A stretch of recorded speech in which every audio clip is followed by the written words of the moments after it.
तुझ्याच सावलीत हरवलेला भाग 8. जुन्या पापांची सावली. स्टडी रूममध्ये पूर्ण शांतता पसरली होती. राजेंद्र देशमुख खिडकीजवळ उभे होते. त्यांच्या चेहऱ्यावर पहिल्यांदाच गिल्ट स्पष्ट दिसत होतं. अनिरुद्ध अजूनही शॉक्ड होता. तुमच्यामुळे विक्रमच्या वडिलांचा मृत्यू झाला. राजेंद्रने डोळे बंद केले. इनडायरेक्टली हो. अनिरुद्धचा आवाज कठोर झाला.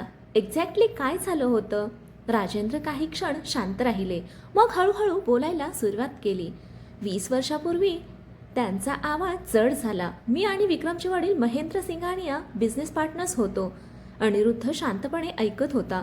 कंपनी छोटी होती, पण ड्रीम्स खूप मोठी. राजेंद्र हलकसं हसले. महेंद्र माझा बेस्ट फ्रेंड होता, पण पुढच्या क्षणी त्यांचा चेहरा पुन्हा गंभीर झाला. एका मोठ्या डीलसाठी आम्ही रिस्की इन्व्हेस्टमेंट केलं, ते पुढे म्हणाले. पण त्या डीलमध्ये कोणीतरी बेट्रायल केलं. अनिरुद्ध अलर्ट झाला. हो. राजेंद्र काही सेकंद शांत राहिले. त्या काळी कंपनी फायनान्शियली क्रॅश झाली. डेट वाढलं, प्रेशर वाढत गेला. त्यांचा आवाज थरथरला. आणि एका रात्री महेंद्रने सुसाईड केलं. रूममध्ये अचानक शांतता पसरली. अनिरुद्धला विश्वास बसत नव्हता. विक्रमला वाटतं मी त्याच्या वडिलांना वाचवलं नाही. राजेंद्रच्या डोळ्यात वेदना दिसू लागली. पण ट्रूथ इतकं सिंपल नाही. अनिरुद्ध गोंधळला. मीनिंग? राजेंद्र काही बोलणार इतक्यात स्टडी रूमचा दरवाजा अचानक उघडला. रितिका आत आली होती. तिच्या डोळ्यात धक्का स्पष्ट दिसत होता. सुसाईड? ती हलक्या आवाजात म्हणाली. अनिरुद्ध लगेच तिच्या जवळ गेला. तू इथे? मी बाहेर सगळं ऐकलं. तिचा चेहरा फिकट पडला होता, कारण तिच्या आईनेही सुसाईड केलं होतं. त्या आठवणीने तिचं जुनं दुःख पुन्हा जागं झालं. ती हळूहळू खाली बसली. तिच्या डोळ्यात अश्रू जमा होऊ लागले. अनिरुद्ध लगेच तिच्या जवळ बसला. हे पण ती अचानक म्हणाली, लोक इतके तुटतातच का, की त्यांना जगणं अशक्य वाटायला लागतं? त्या प्रश्नाने रूममध्ये जड शांतता पसरली. राजेंद्रच्या डोळ्यात अपराधीपणा वाढला. अनिरुद्धने हळूच रितिकाचा हात पकडला. तू एकटी नाहीयेस. रितिका त्याच्याकडे पाहू लागली. ती हलक्या आवाजात म्हणाली, माझ्या आईनंतर मी स्वतःला कधी कुणाशी अटॅच होऊ दिलं नाही. अनिरुद्ध शांत, कारण मला भीती वाटायची. तिचा आवाज तुटू लागला, की ज्याच्यावर प्रेम करेल तो पण मला सोडून जाईल. अनिरुद्धचं हृदय तुटलं. त्याने तिच्या कपाळावर हलकसं किस केलं. मी कुठेही जाणार नाही. रितिका रडत हसली. प्रॉमिस? अनिरुद्ध तिच्या डोळ्यात पाहत म्हणाला, या जन्मात नाही. त्या इमोशनल क्षणात राजेंद्र दोघांकडे शांतपणे पाहत होते आणि पहिल्यांदाच त्यांच्या चेहऱ्यावर हलकासं समाधान दिसलं. पण पुढच्याच क्षणी त्यांचा फोन वाजला. Unknown number. राजेंद्रने कॉल उचलला. दुसऱ्या बाजूला कुणीतरी हळू आवाजात म्हणालं, जुन्या सिक्रेट्स कायम लपून राहत नाहीत. राजेंद्रचा चेहरा फिकट पडला. हु इज धिस? त्या माणसाचं हलकसं हसू ऐकू आलं. त्या रात्री महेंद्र एकटा नव्हता. कॉल अचानक कट झाला. रूममध्ये पुन्हा शांतता पसरली. अनिरुद्धचा श्वास अडकला. डॅड? राजेंद्र थरथरत्या आवाजात पुटपुटले. ओ गॉड, त्याला खरं सत्य माहिती आहे. त्या रात्रीचं खरं सत्य. राजेंद्रच्या हातातून फोन जवळजवळ निसटला. त्यांच्या कपाळावर घाम आला होता. अनिरुद्ध लगेच उठला. डॅड, कोण होता तो? राजेंद्र काही सेकंद बोलू शकले नाहीत. त्यांच्या डोळ्यात स्पष्ट भीती दिसत होती.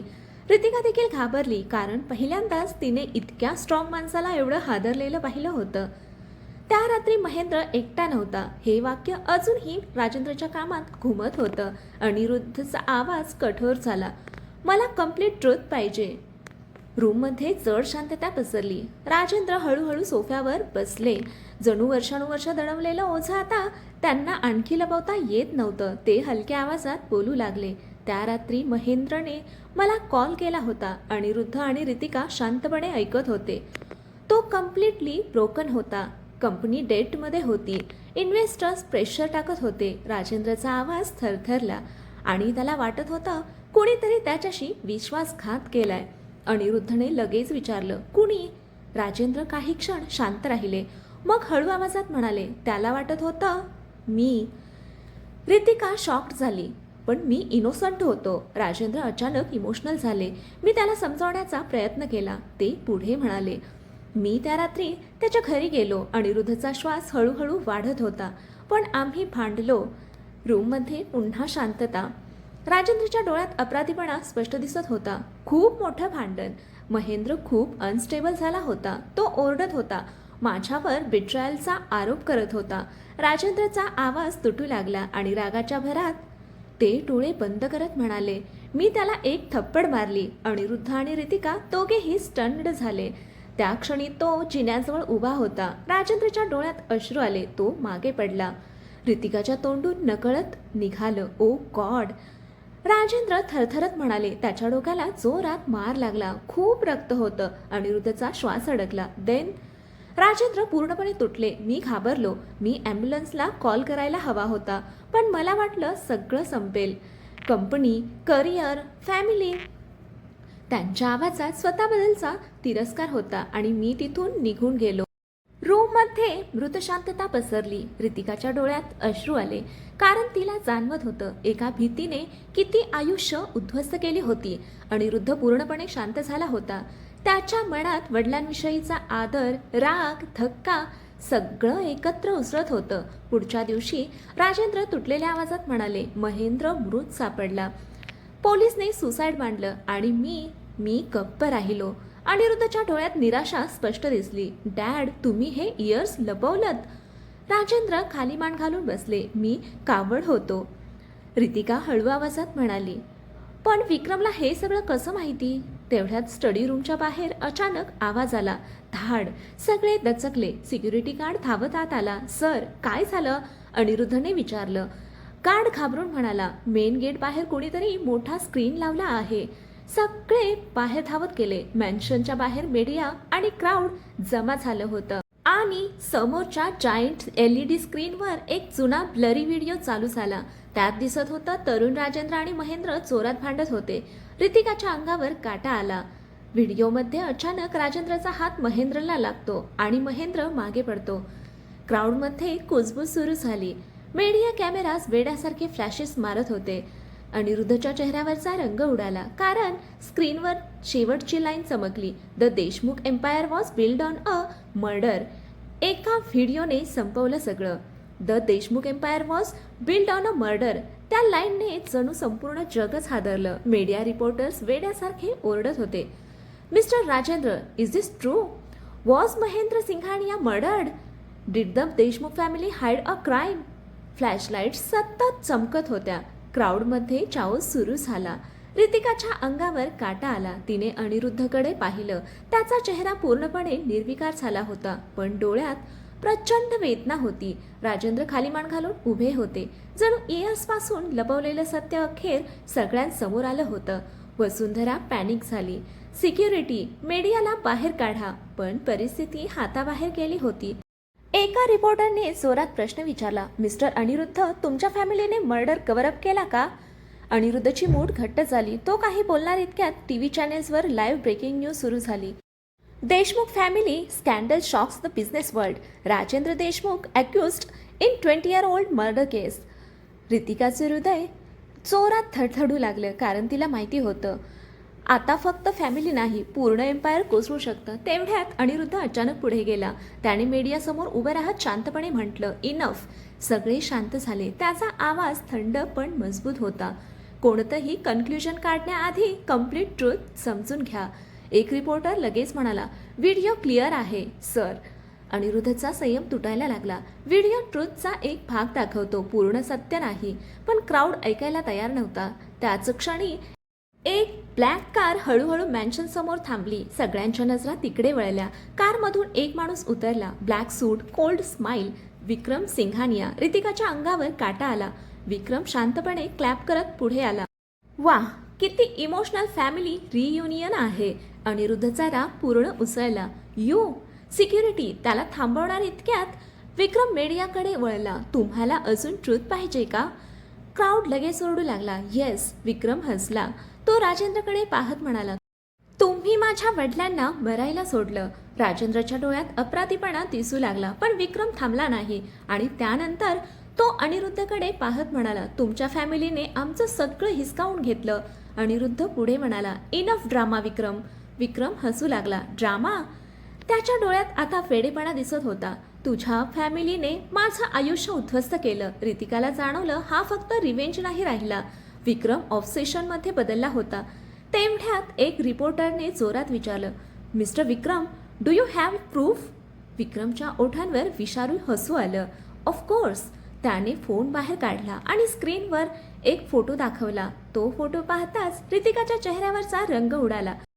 कारण त्या फोटोमध्ये तिची आई दिसत होती आणि तिच्यासोबत उभा होता महेंद्र सिंघानिया. तिच्या आईचं गुपित आणि तुटलेली ओळख. त्या फोटोकडे पाहताच रितिकाच्या पायाखालची जमीन सरकली. आई? तिच्या तोंडून हलकासा आवाज निघाला. फोटो जुना होता. त्यात तरुण महेंद्र सिंघानिया हसत उभा होता आणि त्याच्या शेजारी रितिकाची आई सविता. मीडियामध्ये कुजबूज सुरू झाली. Who is that woman? Is she connected to the Singhania family? अनिरुद्धचा श्वास अडकला. तो पटकन रितिकाकडे वळला. तिच्या डोळ्यात धक्का, भीती, गोंधळ सगळं एकत्र होतं. विक्रम? अनिरुद्धचा आवाज धोकादायक झाला. हे काय आहे? विक्रम हलकसा हसला. ट्रुथ. तो हळूहळू रितिकाजवळ आला. तुला खरंच वाटतं तुझ्या आयुष्याबद्दल तुला सगळं माहिती आहे? रितिकाचं हृदय वेड्यासारखं थडथडू लागलं. माझ्या आईबद्दल काही बोलू नका, ती थरथरत म्हणाली. पण विक्रमच्या चेहऱ्यावर दया नव्हती. तो फोनवर दुसरा फोटो उघडतो. त्यात सविता आणि महेंद्र खूप क्लोज दिसत होते. मीडिया लिटरली वेडी झाली. Was there an affair? Is Ritika related to the Singhanias? Ritika हादरली. नो. तिने कान झाकले. Stop it. अनिरुद्ध लगेच तिच्या समोर उभा राहिला. इनफ विक्रम. पण विक्रम वेड्यासारखा हसू लागला. फनी ना? तो अनिरुद्धकडे पाहत म्हणाला, जिच्यावर तू प्रेम करतोस तिचा भूतकाळ तुझ्या फॅमिलीच्या पापांशी जोडलेला आहे. अनिरुद्धचा राग पूर्ण उसळला. तो विक्रमच्या कॉलरला पकडतो. एक शब्द अजून बोललास ना, देन किल मी. विक्रम शांतपणे म्हणाला. त्या उत्तराने अनिरुद्ध काही क्षण थांबला. कारण त्याला जाणवत होतं विक्रमला आता स्वतःच्या जीवाचीही पर्वा उरली नव्हती. दुसरीकडे रितिकाच्या डोक्यात फक्त एकच गोष्ट फिरत होती. आई आणि महेंद्र सिंघानिया एकत्र का होते? तिच्या डोळ्यांसमोर चाइल्डहुडचे काही ब्लरी मुमेंट्स चमकू लागले. एक मोठं घर, एका माणसाचा आवाज, आईचं रडणं. ती अचानक डोकं पकडून खाली बसली. रितिका? अनिरुद्ध लगेच तिच्याकडे धावला. ती घाबरलेल्या आवाजात म्हणाली, मला काहीतरी आठवतंय. सगळे शांत झाले. मी लहान होते तेव्हा? ती डोळे बंद करत म्हणाली, आई मला कुठेतरी घेऊन जायची. विक्रमच्या चेहऱ्यावर हलकंसं स्मित आलं. Good girl. आठवायचा प्रयत्न कर. अनिरुद्ध त्याच्याकडे रागाने पाहत होता. रितिका पुढे म्हणाली, त्या घरात एक मुलगा होता. विक्रमचे डोळे चमकले. आणि तो मुलगा? रितिका थरथरत म्हणाली, तुमच्यासारखा दिसायचा. सगळे स्टंड झाले. विक्रम हलकंसं हसू लागला. Because that boy? तो हळू आवाजात म्हणाला, मी होतो. रितिकाचा श्वास अडकला. व्हॉट? विक्रमच्या डोळ्यात वेदना आणि वेडेपणा दोन्ही होते. तुझी आई माझ्या वडिलांना भेटायची. अनिरुद्ध शॉक्ड झाला. वाय? विक्रम काही क्षण शांत राहिला. मग हळू आवाजात म्हणाला, कारण तुझी आई महेंद्र सिंघानियावर प्रेम करत होती. पूर्ण क्राऊड स्तब्ध झाला. रितिकाच्या डोळ्यातून अश्रू वाहू लागले. नो. पण विक्रमचं पुढचं वाक्य ऐकताच सगळ्यांच्या पायाखालची जमीन सरकली. आणि कदाचित रितिका सिंघानिया ब्लडलाईनचाच भाग आहे. इथून पुढची कथा पुढच्या भागामध्ये. कथा इथपर्यंत आवडली असेल तर कथेला लाईक करा, कमेंट करा, शेअर करा आणि आपल्या चॅनेलला सबस्क्राईब करा. कथा वाचल्याबद्दल, ऐकल्याबद्दल धन्यवाद.